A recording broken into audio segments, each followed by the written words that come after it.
जय श्री कृष्ण बंधुओं, आपके अपने चैनल भक्ति की शक्ति में बहुत बहुत स्वागत है। श्रावण मास के शुक्ल पक्ष की पंचमी तिथि को नाग पंचमी का पावन पर्व मनाया जाता है और सनातन धर्म में नाग देवता को विशेष और पूजनीय स्थान प्राप्त है। भगवान शिव अपने गले में नागराज बासुकी को धारण करते हैं और भगवान विष्णु शेष नाग की सैया पर विराजमान है। इसी कारण नाग पंचमी के दिन नाग देवता और भगवान शिव की पूजा का विशेष महत्व माना जाता है। नाग पंचमी व्रत और नाग पूजा का वर्णन गरुड़ पुराण सहित विभिन्न धार्मिक ग्रंथों में मिलता है।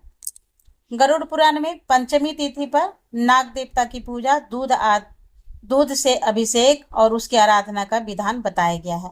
नाग पंचमी के दिन पूजा के साथ व्रत कथा श्रवण करने का भी महत्वपूर्ण स्थान है। कथा को श्रद्धापूर्वक सुनने और पढ़ने के बाद ही व्रत को पूर्ण माना जाता है। इसलिए आइए भगवान शिव और नाग देवता का स्मरण करते हुए श्रद्धा और भक्ति के साथ सुनते हैं नाग पंचमी की पावन व्रत कथा। तो चलिए जानते हैं भगवान शिव ने माता पार्वती को नागों के सपनों से जुड़े कौन से रहस्य बताए हैं। भगवान भोलेनाथ और माता पार्वती जी कैलाश पर्वत की ऊंची चोटियों पर एक साथ बैठे हुए थे। हिमालय की शीतल हवा और बर्फ से ढकी चोटियों के बीच माता पार्वती जी ने भगवान भोलेनाथ से पूछा, हे स्वामी, मुझे बताइए कि सपनों का क्या अर्थ होता है और क्या उसके पीछे कोई गाढ़ी संदेश छुपा हुआ है। मनुष्य जो सपने देखते हैं उन सपनों का क्या अर्थ है। कृपया आप मुझे सपनों के रहस्य के बारे में बताइए। तब भगवान शिव ने मुस्कुराते हुए माता पार्वती की ओर देखा और उससे कहा, हे देवी, सपने हमारे अवचेतन मन की अभिव्यक्ति होती है। वे हमारे जीवन की घटनाएं, भावनाओं और आकांक्षा का प्रतिबिंब होता है। हर सपना कुछ न कुछ अर्थ रखता है और हमें आने वाले घटनाओं के पूर्व सूचना देता है। अब देवी पार्वती जी ने फिर से भगवान भोलेनाथ से पूछा, हे स्वामी, अगर किसी को सपने में सांप दिखाई दे तो उसका क्या अर्थ होता है। मनुष्य को सपने में सांप क्यों दिखाई देते हैं? क्या सपने में सांप देखने से मनुष्य को कोई संकेत मिलता है? अगर ऐसा कुछ है तो कृपया मुझे विस्तार से बताइए। तब भगवान शिव ने उत्तर देते हुए बताया, हे पार्वती, आपने सत्य ही कहा है। सपने में अगर किसी भी मनुष्य को सांप दिखाई देता है तो भविष्य से जुड़ा हुआ एक महत्वपूर्ण संकेत होता है। इस विषय को समझाने से पहले मैं तुम्हें एक प्राचीन कथा सुनाता हूँ। यह कथा एक राजा और एक मुनि की है। इस कथा को सुनने के पश्चात तुम्हें पता चल जाएगा कि सपने में सांप क्यों दिखाई देते हैं। इसलिए तुम इस कथा को पूरा जरूर सुनना। जो भी इस कथा को ध्यान से सुनता है उसे उसके सपनों का सुफल प्राप्त होता है। उनकी दरिद्रता दूर हो जाती है और उसके ऊपर आने वाले संकट भी टल जाते हैं। देवी पार्वती जी कहती हैं, स्वामी, मैं इस कथा को ध्यान से पूरा अवश्य सुनूंगी। कृपया आप मुझे यह कथा सुनाइए। तब महादेव देवी पार्वती की यह कथा सुनाते हैं और कहते हैं, हे देवी पार्वती, प्राचीन समय में एक महान राजा हुआ करता था जिसका नाम देवदत्त था।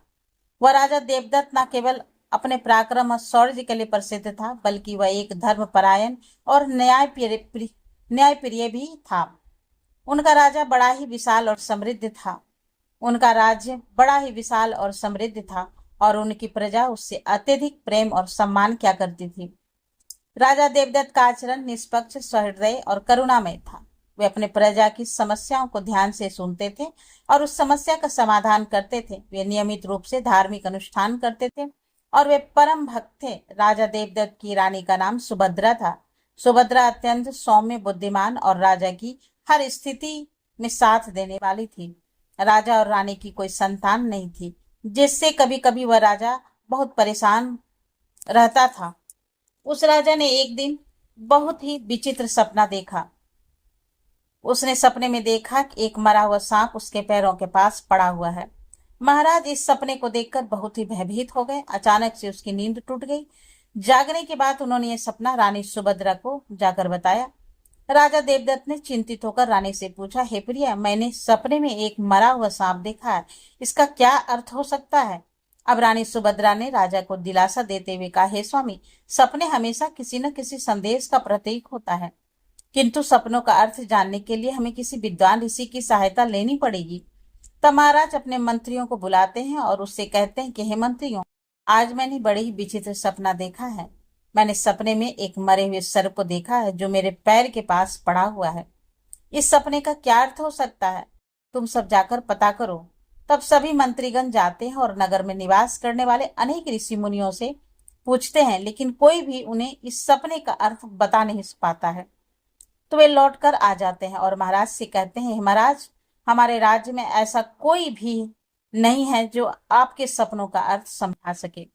फिर एक मंत्री महाराज के पास आता है और कहता है, महाराज, हमारे राज्य के पास स्थित जंगल में मुनि आस्तिक निवास करते हैं, जिन्होंने सर्पनाशक यज्ञ के समस्त नागों की रक्षा की थी, इसलिए उन्हें नागों का रक्षक माना जाता है। हमें उन्हीं के पास जाना चाहिए। वहां पर अवश्य ही आपको सपनों का अर्थ समझा सकते हैं। वहां पर अवश्य ही आपको सपनों का अर्थ समझा सकते हैं। फिर महाराज देवदत्त ने आस्तिक मुनि के आश्रम पर जाने का निर्णय किया था। महाराज अपने सिपाहियों के साथ रथ में बैठकर आस्तिक मुनि के आश्रम पर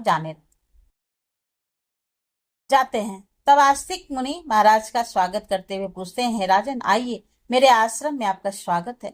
कहिए, आपकी क्या समस्या है? किस कारण से आपका आज हमारे आश्रम में आगमन हुआ है? तब महाराज देवदत्त कहते हैं, मुनिवर, मैं आपके पास एक सहायता मांगने के लिए आया हूँ। मैंने नागों का एक विचित्र स्वप्न देखा है, उसी का अर्थ जानने के लिए आपके पास आया हूँ। आस्तिक मुनि कहते हैं, हे राजन, आपने सर्पों के विषय में जो भी स्वप्न देखा है उन्हें निसंकोच होकर कहिए। सपने में सांप देखने पर इसका कोई ना कोई अर्थ अवश्य होता है, इसलिए जो स्वप्न आपने देखा है उसे विस्तार से बताइए। महाराज देवदत्त आस्तिक मुनि से कहते हैं, मुनिवर, कल रात मैंने एक विचित्र स्वप्न देखा। मैंने देखा कि एक मरा हुआ सांप मेरे पैरों के पास पड़ा हुआ है। कृपया मुझे इस स्वप्न का अर्थ बताइए। आस्तिक मुनि ने ध्यान पूर्वक राजा की बात सुनी और कहा, हे राजन, अगर सपने में आपको मरा हुआ सांप दिखाई देता है, इसका मतलब है कि आपके जीवन की बाधाएं और संकट जल्द ही दूर होने वाली है। यह एक शुभ संकेत है, इसलिए आप चिंता मुक्त होकर घर पर जाएं। इससे भयभीत होने वाली कोई बात नहीं है। फिर महाराज देवदत्त प्रसन्न होकर आस्तिक मुनि को प्रणाम करते हैं और धन्यवाद देते हुए लौटकर अपने राज्य में वापस आ जाते हैं। इस स्वप्न के फलस्वरूप कुछ दिनों बाद राजा देवदत्त के राज्य में दुश्मनों द्वारा पैदा की गई सभी समस्याएं और संकट दूर हो गए। राजा का इस संकेत से बहुत खुश हुआ। फिर अगले दिन रात को राजा देवदत्त को ऐसा ही सांप का एक और सपना आया। उस सपने में राजा देवदत्त ने देखा कि वह एक बड़े सांप को पकड़ रहा है। जागने के बाद राजा ने तुरंत आस्तिक मुनि के पास जाकर पूछा, हे मुनिवर, मैंने सपने में देखा कि मैं एक बड़े सांप को पकड़ रहा हूँ, इसका क्या अर्थ है? आस्तिक मुनि ने कहा कि हे राजन, अगर आप सपने में सांप को पकड़ते हुए देखते हैं, यह भी एक शुभ संकेत होता है। यह दर्शाता है कि आप भविष्य में अपनी मेहनत से धन संपत्ति प्राप्त करेंगे और उसे सही तरीके से इस्तेमाल करेंगे। कुछ दिनों के बाद राजा ने एक बड़े युद्ध में विजय प्राप्त की और राजा की संपत्ति में वृद्धि हुई। राजा देवदत्त का तीसरा सपना एक अन्य रात राजा देवदत्त ने सपने में देखा कि एक सांप उड़ता हुआ दिखाई दे रहा है। जागने के बाद राजा ने तुरंत आस्तिक मुनि के पास जाकर पूछा, हे मुनिवर, मैंने सपने में एक उड़ता हुआ सांप देखा, इसका क्या अर्थ है? आस्तिक मुनि ने कहा, राजन, अगर सपने में उड़ता हुआ सांप दिखाई दे रहा है तो उन्नति और प्रगति का प्रतीक है। इसके बाद राजा के राज्य में व्यापार और कृषि में उन्नति होने लगी। राजा देवदत्त का चौथा सपना कुछ दिनों के बाद राजा देवदत्त ने सपने में बार बार काले रंग का सांप देखा। वह चिंतित होकर आस्तिक मुनि के पास गए। राजा ने उससे पूछा, हे मुनिवर, मैंने सपने में बार बार काले रंग का सांप देख रहा हूँ, इसका क्या अर्थ है? आस्तिक मुनि ने कहा, हे राजन, अगर सपने में बार बार काले रंग का सांप दिखाई देता है, यह काल सर्प दोष का संकेत है। हालांकि ज्योतिष शास्त्र में इसका निवारण भी बताया गया है। न शुरुआत आस्तिक मुनि ने निर्देशानुसार राजा ने पूजा पाठ किया और दोष से मुक्ति पाई। और राजा देवदत्त का पांचवा सपना, फिर एक रात राजा देवदत्त ने सपने में हरे रंग का सांप देखा। जागने के बाद राजा ने तुरंत आस्तिक मुनि के पास जाकर पूछा, हे मुनिवर, मैंने सपने में हरे रंग का सांप देखा है, इसका क्या अर्थ है? आस्तिक मुनि ने कहा, राजन, अगर सपने में हरे रंग का सांप दिखाई देता है तो यह एक शुभ संकेत है और यह निकट भविष्य में आपके साथ घटने वाले किसी अच्छी घटना की ओर इशारा करता है। इसके बाद राजा ने राज्य में अच्छी फसल हुई और प्रजा बहुत खुशहाल हो गई। राजा देवदत्त का छठवां सपना, एक रात राजा देवदत्त ने सपने में सफेद रंग का सांप देखा। जागने के बाद राजा ने तुरंत आस्तिक मुनि के पास जाकर पूछा, हे मुनिवर, मैंने सपने में सफेद रंग का सांप देखा, इसका क्या अर्थ है? आस्तिक मुनि ने कहा, हे राजन, सपने में सफेद रंग का सांप दिखाई देने का शुभ संकेत है, जिससे धन की प्राप्ति होती है। कुछ दिनों के बाद राजा को एक अज्ञात स्रोत से बहुत सारा धन प्राप्त हुआ। राजा देवदत्त का सातवां सपना। एक रात राजा देवदत्त ने सपने में देखा कि एक सांप डर कर भाग रहा है। जागने के बाद राजा ने तुरंत आस्तिक मुनि के पास जाकर पूछा, हे मुनिवर, मैंने सपने में एक सांप को डरकर भागते हुए देखा, इसका क्या अर्थ है? आस्तिक मुनि ने कहा, हे राजन, अगर सपने में सांप को किसी से डर का भागते हुए देखा तो यह अशुभ संकेत है और यह दर्शाता है कि आपको आपके शत्रुओं से धोखा हो सकता है। कुछ दिनों के बाद राजा के एक करीबी मंत्री ने उन्हें धोखा दिया, लेकिन राजा समय रहते सतर्क हो गए और उन्होंने उस मंत्री को कैद कर लिया और दंड दिया। राजा देवदत्त का आठवां सपना। एक अन्य रात राजा देवदत्त ने सपने में देखा कि एक सांप उन्हें काट रहा है। जागने के बाद राजा ने तुरंत आस्तिक मुनि के पास गए, जाकर पूछा, हे मुनिवर, मैंने सपने में देखा है कि सांप मुझे काट रहा है, इसका क्या अर्थ है? आस्तिक मुनि ने कहा, हे राजन, अगर सपने में सांप आपको काटता है या आपका पीछा करता है, ये किसी अशुभ घटना की सूचना होती है। कुछ दिनों के बाद राजा को एक गंभीर बीमारी ने घेर लिया, लेकिन वे मुनि के आशीर्वाद से ठीक हो गए। राजा देवदत्त का नौवां सपना। एक रात राजा देवदत्त ने सपने में नाग नागिन का जोड़ा देखा। जागने के बाद राजा ने तुरंत आस्तिक मुनि के पास जाकर पूछा, हे मुनिवर, मैंने सपने में नाग नागिन का जोड़ा देखा, इसका क्या अर्थ है?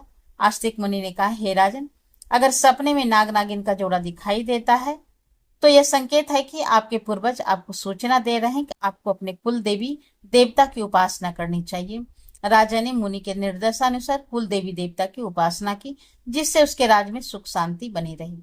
राजा देवदत्त का 10वां सपना। एक रात राजा देवदत्त ने सपने में सांप के बच्चे को देखा और उसने सिंहासन पर बैठे हुए थे। जागने के बाद राजा ने तुरंत आस्तिक मुनि के पास जाकर पूछा, हे मुनिवर, मैंने सपने में देखा कि सांप के बच्चे मेरे सिंहासन पर बैठे हुए हैं, इसका क्या अर्थ है? आस्तिक मुनि ने कहा, हे राजन, अगर सपने में सांप के बच्चे दिखाई देते हैं और वे आपके सिंहासन पर बैठे हुए हैं तो यह संकेत है आपके घर में जल्द ही संतान का आगमन होगा और आपका पुत्र महान बनेगा और आपके राज्य का उत्तराधिकारी होगा। कुछ महीनों बाद रानी सुभद्रा ने एक पुत्र को जन्म दिया। वह पुत्र बड़ा होकर एक महान राजा बना और अपने पिता के राज्य का उत्तराधिकारी बना। राजा देवदत्त का 11वां सपना। एक रात राजा देवदत्त ने सपने में सांप और नेवले की लड़ाई देखी। जागने के बाद राजा ने तुरंत आस्तिक मुनि के पास जाकर पूछा, हे मुनिवर, मैंने सपने में सांप और नेवले की लड़ाई देखी है, इसका क्या अर्थ है? आस्तिक मुनि ने कहा, हे राजन, अगर सपने में सांप और नेवले की लड़ाई होती है तो यही इस बात का संकेत है कि आपके सामने आपके गुप्त शत्रु का खुलासा हो जाएगा और उसके साथ आपकी लड़ाई भी होगी। कुछ दिनों के बाद राजा की गुप्त शत्रु का पर्दाफाश हुआ और राजा ने उसे परास्त कर दिया। राजा देवदत्त का 12वां सपना। एक रात राजा ने सपने में देखा कि एक सांप शिवलिंग से लिपटा हुआ है और जागने के बाद राजा ने तुरंत आस्तिक मुनि के पास जाकर पूछा, हे मुनिवर, मैंने सपने में सांप को शिवलिंग से लिपटा हुआ देखा है, काज इसका क्या अर्थ है? आस्तिक मुनि ने कहा, हे राजन, अगर सपने में सांप को शिवलिंग में लिपटा हुआ देखते हैं तो यह दर्शाता है कि भगवान शिव आपकी कृपा प्राप्त होंगे और आपको कोई विशेष मनोकामना पूर्ण होगी। इसके बाद राजा ने भगवान शिव की आराधना की और उसकी विशेष मनोकामना पूर्ण हो गई। राजा देवदत्त का 13वां सपना। एक रात राजा देवदत्त को भयंकर सपना आया। उन्होंने देखा कि एक काला सांप उनकी छाती पर आकर बैठा है। राजा बहुत भयभीत हो गए और तुरंत आस्तिक मुनि के पास जाकर पहुंचा, हे मुनिवर, मैंने एक भयंकर सपना देखा है, एक काला सांप मेरी छाती पर आकर बैठा था, इसका क्या अर्थ है? राजा ने घबराते हुए पूछा। आस्तिक मुनि ने गंभीर स्वर में कहा, राजन, ये सपना आपके लिए गंभीर चेतावनी है। इसका अर्थ है आपकी मृत्यु निकट है।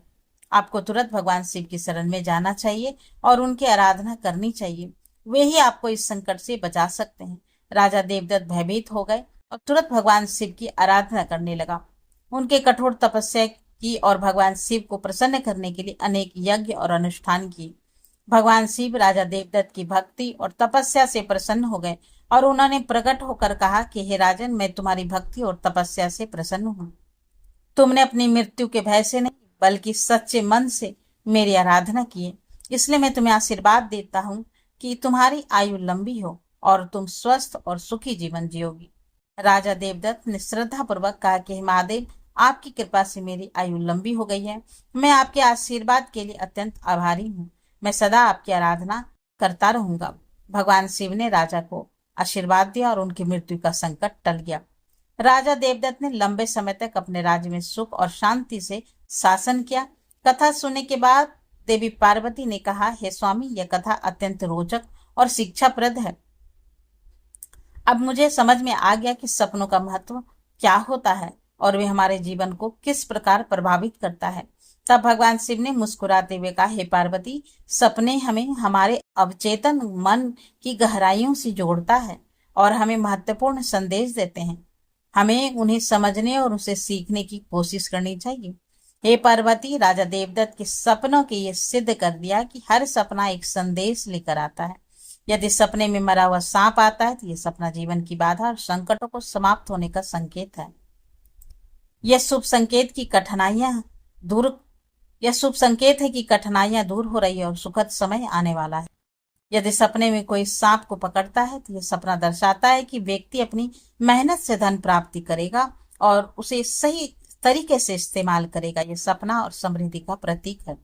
यदि सपने में उड़ता हुआ सांप दिखाई दे तो यह सपना उन्नति और प्रगति का प्रतीक है। इसका अर्थ है कि व्यक्ति के जीवन में विकास और तरक्की होगी। यदि सपने में काले रंग का सांप दिखाई देता है तो यह काल सर्प दोष का संकेत है। यह अशुभ होता है, लेकिन इसका निवारण संभव है, जिससे व्यक्ति को राहत मिल सकता है। यदि सपने में हरे रंग का सांप है, यह शुभ संकेत है और निकट भविष्य में अच्छी घटनाओं को दर्शाता है। यह सुख समृद्धि का प्रतीक है। यदि सपने में सफेद रंग का सांप दिखाई दे तो यह धन की प्राप्ति का संकेत है। यह सपना आर्थिक समृद्धि और सफलता की ओर इशारा करता है। यदि सपने में कोई सांप मनुष्य से डर कर दूर भाग रहा है तो यह शुभ संकेत है और यह दर्शाता है कि शत्रुओं से धोखा हो सकता है। सावधान रहने की आवश्यकता है। यह सपने में किसी मनुष्य को सांप काटता है तो यह किसी अशुभ घटना की सूचना होता है, जो बड़ी व्यक्ति के स्वास्थ्य का सुरक्षा के लिए खतरा हो सकता है। यदि सपने में नाग नागिन का जोड़ा दिखाई दे तो यह संकेत है कि पूर्वजी की ओर सूचना मिल रही है कि कुल देवी देवता की उपासना करनी होगी, जिससे कुल में सुख शांति बनी रहती है। यदि सपने में कोई सांप सिंहासन पर बैठा है दिखाई देता है तो यह सपना आने वाले संतान का संकेत है, जो महान बनेगा, राज्य करेगा और शुभ उत्साहवर्धक सपना है। यदि सपने में सांप और नेवली की लड़ाई दिखाई देती है, यह गुप्त शत्रुओं के खुलासे और उसमें संघर्ष का संकेत है। व्यक्ति को सतर्क रहना चाहिए और अपने शत्रुओं का सामना करने के लिए तैयार रहना चाहिए। यदि सपने में कोई सांप शिवलिंग से लिपटा है दिखाई देता है तो यह भगवान शिव की कृपा और किसी मनोकामना की पूर्ति का संकेत है। यह अत्यंत शुभ और अत्यधिक आध्यात्मिक सपना है। यदि किसी मनुष्य को कोई काले रंग का नाग छाती पर बैठा हुआ दिखाई देता है तो यह निकट मृत्यु का गंभीर संकट का संकेत है। इससे व्यक्ति को भगवान की शरण में जाकर उनका आशीर्वाद प्राप्त करना चाहिए। इस प्रकार भगवान शिव ने देवी पार्वती को सभी सपनों के रहस्य के बारे में बताया। इसी के साथ नाग पंचमी की पावन व्रत कथा पूर्ण होती है। भगवान भोलेनाथ, माता पार्वती और नाग देवता की कृपा सदैव आप और आपके परिवार पर बनी रहे। वीडियो अच्छी लगी है तो लाइक कीजिएगा और शेयर करना तो बिल्कुल भी नहीं भूलिएगा। तो फिर मिलते हैं नए वीडियो में नई जानकारी के साथ।